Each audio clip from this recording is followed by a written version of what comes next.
But we are here to share our views and perspective on the potential of bringing clean energy from the Arctic into Europe.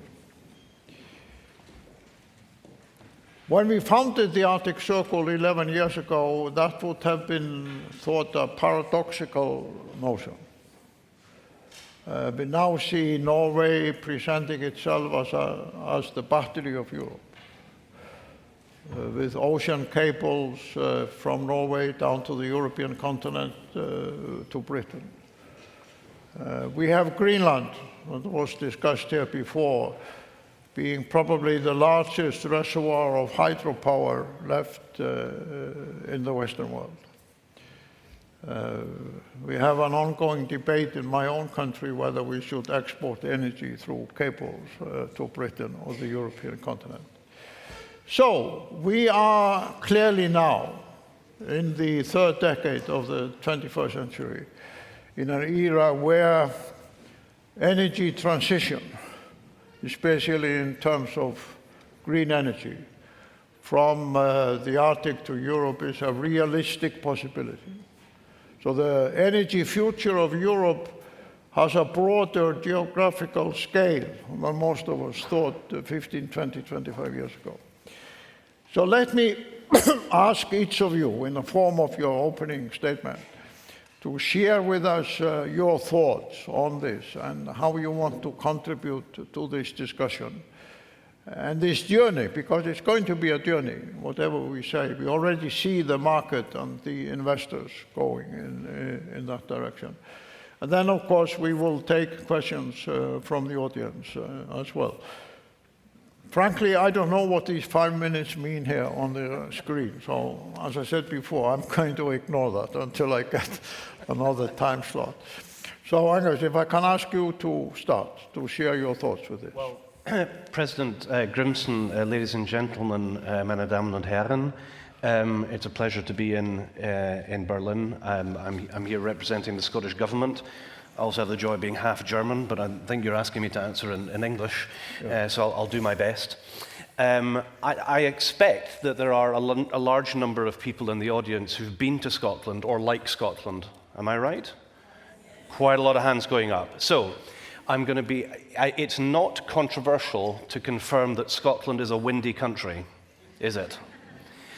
And Scotland is a windy country, and we also have very significant territorial waters around us. And Scotland, if you didn't know it, is at the forefront of renewable energy technology. And we have just gone through the biggest ever licensing round in the world for offshore floating wind, which involves the participation of many energy companies, including many from Germany, of the order of up to 27 gigawatts, which is huge. And if you're able to produce that much renewable electricity, it means you're also able to produce hydrogen. Which country wants hydrogen yesterday? Answer, Germany. Because the Energiewende, because of what's happened in the European continent, Germany understandably wants to end its dependence on Russian gas imports, and the future of energy, which is clean and green, is hydrogen. So Scotland is in a very strong position to be part of the answer to Germany's challenge. But what I want to share with friends here is the observation that it's more than just Scotland. Because next to Scotland, we have Ireland. Again, I can confirm Ireland is a windy country. And if we go further north in the arc, in our near northern European neighborhood, from Greenland to Iceland, to the Faroes, to Shetland, to Norway, to Denmark, right across the arc of northern Europe, most of it in the Arctic. Sorry, I should have said Scotland has a unique qualification. We are the most northerly non-Arctic nation in the world. There's the connection. If there are any Estonian friends in the audience, I'm really sorry, but we are further north. But to be serious for a second, We know that we're having to move away from hydrocarbons. We know this. This is a challenge that we all face. We all know that we need to produce as much sustainable energy as we possibly can. We in Scotland are in the fortunate position that because of our geographical distance, we are only 750 kilometers from the northern coast of Germany, that if the continent is wanting to import renewable energy and hydrogen, it is the closest place to do that from is from Northern Europe. So Scotland and our neighbouring nations are the answer to the continent's challenge. And not only do we have the responsibility to the environment, to friends and neighbours who live further north and are having to live literally at the sharp end of global warming, we have a responsibility to you. And we have a responsibility to future generations to get this right. So, as you know, I've been a keen supporter of the Arctic Assembly, and I take my hat off to your engagement in this and to everybody in the team, the conferences that you manage, whether in Reykjavik and in other locations, which I've been pleased to attend. It is a great platform to help people hear, some maybe amongst the Germans in the audience, to hear for the first time that the North, which may seem distant, and one may think there is little there. That's untrue. There are many people who live there, but there's also, as you mentioned yourself, in terms of hydro and Greenland, there is massive, untapped, sustainable, renewable energy there to be had. And by working together across the region, by working with one another, we can provide our own communities with clean, green energy, and we can also export that. It's up to every country to decide whether that is what they want to do. And you're absolutely right, there's a very live debate. I know this in Iceland, it is in Norway too. But I think if we're in the fortunate position that we are able to produce more energy than we require, it can't be beyond the wit of human beings to work out how we can do that to protect the energy independence of nations like Iceland, whilst at the same time making our contribution to a sustainable future for us all. I used to work in radio, as you know, President Grímsson, and my time is now down to 4 seconds. So I'm going to stop and hand over to colleagues on the panel. Thank you very much. Stopped exactly on the zero. There we go. Well, it's a fascinating vision, yes. But you couldn't do it without the money. No. So that's why we go next to the Nordic Investment Bank. Thank you very much. To have the perspective of the pan-Nordic Baltic financial institution. So please, André. Thank you, Chairman. And the Chairman already hinted that we are an international financial institution owned by 8 countries, the 5 Nordic countries, all of which have plenty to do with Arctic, as well as the 3 Nordic countries, the northernmost of which competes with Scotland to be the northernmost non-Arctic nation, I guess. We are a bank, but we are a bank with a purpose. And the purpose is basically to try to bring development on a balanced basis.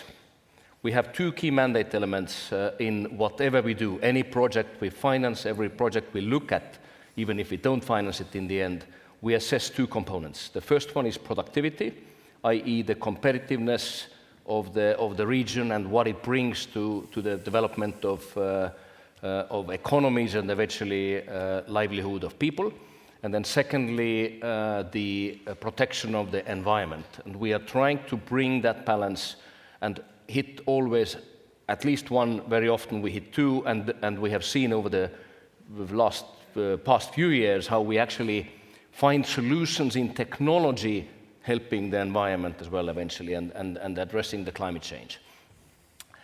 Now, when we look at the energy, we often look at the whole value chain of energy, in the sense that we first look at renewable sources of energy for generation side. We then look at the connectivity through transmission grids, distribution networks.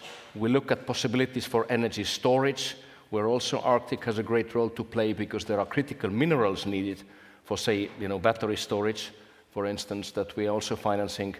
And then all the way through the value chain to the final ultimate consumer of that energy. Geography can be deceiving. we all used to look at flat maps, and the flat maps are wrong. We know that. And when we look at the spherical world where we actually live in, the beauty of it, you can turn it. You can point you can put any point of it in the exact middle, depending where you're standing.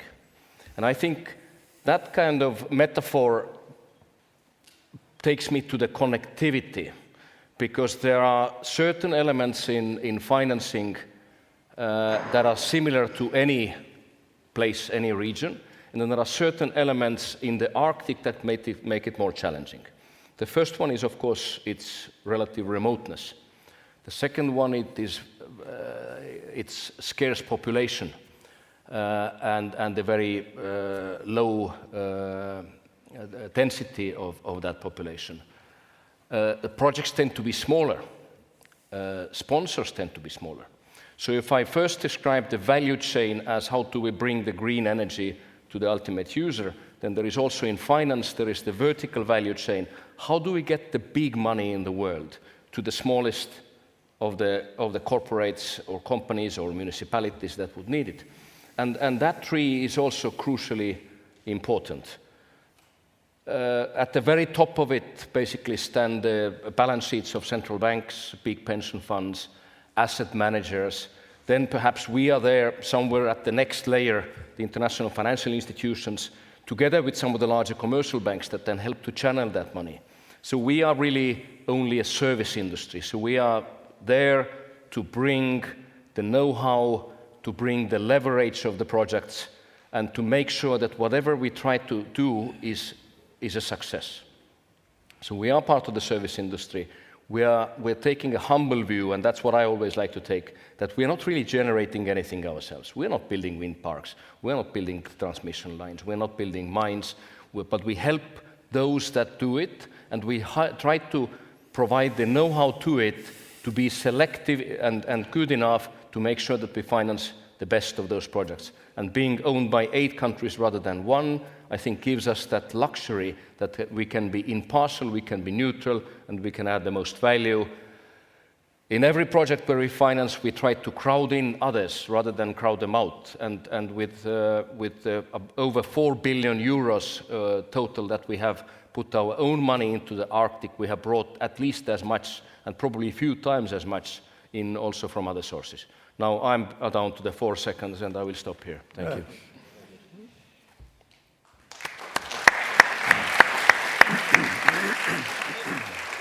If all of this sounds pretty futuristic, I was reminded that 20 years ago, the discussion about new sea routes from Asia to Europe and America through the Arctic and the North was considered to be very far-fetched indeed.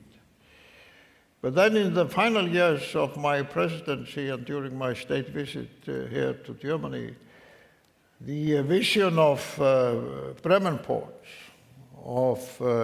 which is one of the largest harbors in Europe, to start engaging with us in Iceland of the possibility of building a hub in Iceland for this upcoming new sea route, brought home to us that we need to think not in years but in decades when we are talking about this future.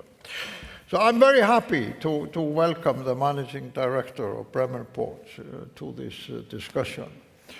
So how does all of this look from the basis of your engagement in mapping out the future of new sea routes and infrastructure for the transport sector? What can the energy sector learn from that?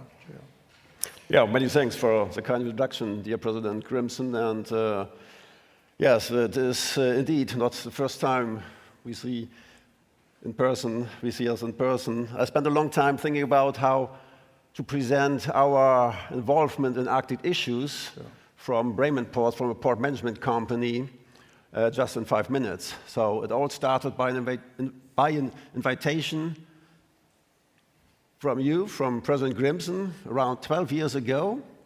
And he explained and pictured out the need of a new infrastructure for the upcoming, not only for the upcoming sea routes along the pole, but also, and that was for us very important, that it is an opportunity for Iceland to, in regard of urban development and also for the untapped potential in this region, in this untouched region, and we are talking about northeast of Iceland and not in the region of Reykjavik. It's the opposite side of Iceland, and it's close to the new upcoming shipping routes. But not only that.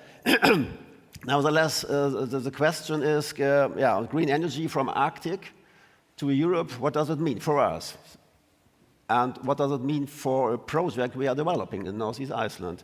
So I make some notes, and some years ago we established a port development company together with a partner in Iceland, EPLA engineers, and with municipalities who are there. And that was in 2018, and we are triggered by developing a green port in the real mean. A green port, that means not only green to build in a green field, also to use green energy and so on. And the first idea was to develop a shelter harbor for search and rescue. That was the first idea, because it is actual a need for Iceland to save and rescue their own territory at sea. But it's not only this what it makes so important for Iceland. It is development for the whole region, and that's why the ministries of Iceland and Reykjavik are involved in the working group with us together. And the other opportunities, you mentioned it, Mr. Grímsson, transshipment for minerals from Canada, from Greenland, but also container handling from China or Far East. We save more than 3 weeks turnaround trip in comparison to the other routes over the world. And yes, and when it comes to develop such a port, such a big port, for example, the expectation of achieving our climate goals regarding energy consumption has been increasing from year to year.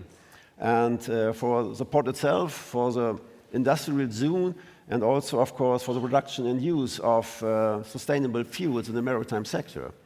And we need a lot of green energy for such a port. That means we talk about more than 100 megawatts. And where does it come from?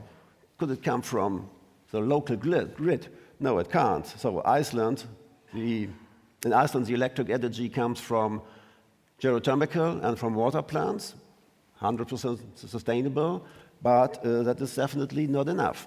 So we have to think about how to find solutions for a port who needs a lot of energy. And we have to really think about our development strategy, and it brings us to the main advantage of Iceland regarding green energy.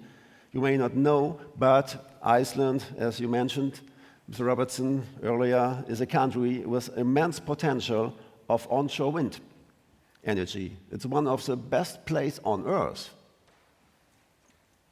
Maybe you never have heard it, but it is one of the best places on Earth to capture and catch wind on land, not offshore, on land, onshore. And it brings us also to an important challenge for Iceland, sustainable infrastructure for producing renewable energy carriers such as hydrogen, ammonia, methanol, and so on, in combination with a suitable and compatible export harbor is needed and has to be involved as a first step in our development plan. I can say in short, no green energy, no green port. So we have to think about and rethink about our development strategy. So in the end, I want to highlight that in order to achieve our climate goals and in respect of a result of the horrendous wars in Europe and the Middle East, please see that the democratic ports are not only a place where goods and commodities are transshipped. The role as good employer, as very good employer, is a gateway of economic growth and also has to be regarded for the development of critical infrastructures in the energy sector. So green energy from the Arctic to Europe in the Finnafjord port, and that is the region where we are talking about and where we are involved for many years in Iceland, could be a relevant role. Thank you very much. Oh, minus 41, sorry. Well, clearly, for a successful economic future, we need both energy and transport. And without building those sectors in a clever way, we are not going to have a sustainable future. So although in the past we didn't really talk very much in these gatherings about energy or transport, it has become essential for us to do so. Especially because the world is now arriving in our neighborhood, wants access to the energy, wants to use the sea lines and other for new types of transport. It was at the very first Arctic Circle Assembly 11 years ago that the big Chinese shipping company, COSCO, presenting the findings for the first container ship that went from Shanghai to Rotterdam. It was the very first container ship. And it was considered to be pretty odd decision by us to give the floor to the representative. And I always remember that big part of his speech was devoted to the results of the psychological medical study of the crew as they were sailing through the wilderness. And the notion that the wind in our countries could be a source of wealth and energy export is also pretty novel to the rest of us. We used to complain about the wind. Now you're telling us it's a God gift. It's a good thing. It's a God gift, yes. Anyhow, so that is why we brought this panel here directly after the opening by the ministers and others to remind all of us that we have this infrastructure future that we have to deal with in a pretty big way.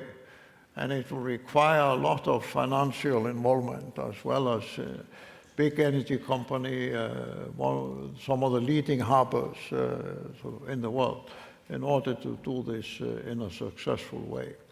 But the floor is now open. We have a number of minutes for questions and answers from the audience. And as I said before, there's a little bit of darkness in the room. So where do we have hands up? Yes. You can introduce yourself and put the question. Yeah. Hi, I'm Daniel Günther. I'm a master's student at the Carlos III University in Madrid. And my question is, I have to say my attention faded away a bit in the end, perhaps you already addressed it. But Mr. Robertson, you mentioned floating offshore wind farms that are planned in Scotland. My question is, how does this affect maritime traffic? Does this affect maritime traffic at all? I assume yes, and if so, how is this considered in the planning? Yeah. Yep. So yes, anything that's constructed in an offshore environment has an impact on other industries. But as you will appreciate, between Scotland and Norway, you have a multitude of oil and gas installations. They're there already. You also have subsea architecture pipelines that interconnect everywhere between Scotland and Norway and our other northern neighbours. So what we're trying to do is pivot from hydrocarbon extraction to renewable energy. And the clear answer to your question is you have to consider how you can make the environment work for everybody. And so I don't see a prospect where the entire sea area around Scotland is going to be nothing but a large wind farm. It's a very, very big area. So one has to deconflict that, and these are the considerations that the licensing round that we have gone through had to take consideration of. But I have to say, so it was called the ScotWind leasing round, is now viewed internationally as a model of how to do this. It's possible, we've done it, Other countries are asking if they can learn from our process. I'm not saying that we've done everything right, but I think it shows that it is doable, and frankly, it is the future. There is no other alternative. We have to move from hydrocarbons to renewables, to be clean, to be green, to support the industries, and whether that's the port infrastructure on the European continent or in northern European and Arctic climes, we are going to have to make that transition. So we are part of the answer, and I think the challenge for all of us, whether it's in these sort of multilateral settings or in our bilateral relations, we really need to make this real. So I've been here in Berlin speaking with representatives of the German government to work out how can we make this happen, and as quickly as possible. And the good news is there's a political willingness to do that. There's a big private sector interest in this, and other lenders too. And the good news is that people who have a stake in this future, the likes of the port authorities, whether across northern Germany, whether further north, understand how big this is. This is huge, and it's going to happen quite quickly. Okay, so let's take more questions here from the audience. Yes, there's a question there. Thank you very much. Tim Riley from the Scott Polar Research Institute at Cambridge University, UK. I really want to address a more generic aspect to this in terms of scale, and secondly, the arrival of the BRICS and what effect they will have. 3 months ago, I was in Dubai, where Dubai World Ports have now signed a joint venture with Rosatom for the infrastructure at Murmansk and Providenia, the two transshipment ports. India now, or rather Iran now, is a member of that BRICS, as is the UAE. Saudi is considering it. And I'm just wondering, from the financial point of view, from the Nordic Investment Bank and from Bremen, competitors in places like Hamburg, which I know these countries are talking to, how are we going to do this? Because it seems to me that the scale of this, 4 billion was a number mentioned in euros. I don't think that's anywhere near it when we're now up against the BRICS, with the likes of UAE involved, and China already with the Belt and Road investment. So I'm wondering if there needs to be a complete rethink about strategically how we do this, as the route from China to this part of the world is via Putin's Northern Sea route, and he is becoming the interlocutor between both Europe and Asia, China. And I wonder also what the United States will think about this from a strategic point of view. Thank you.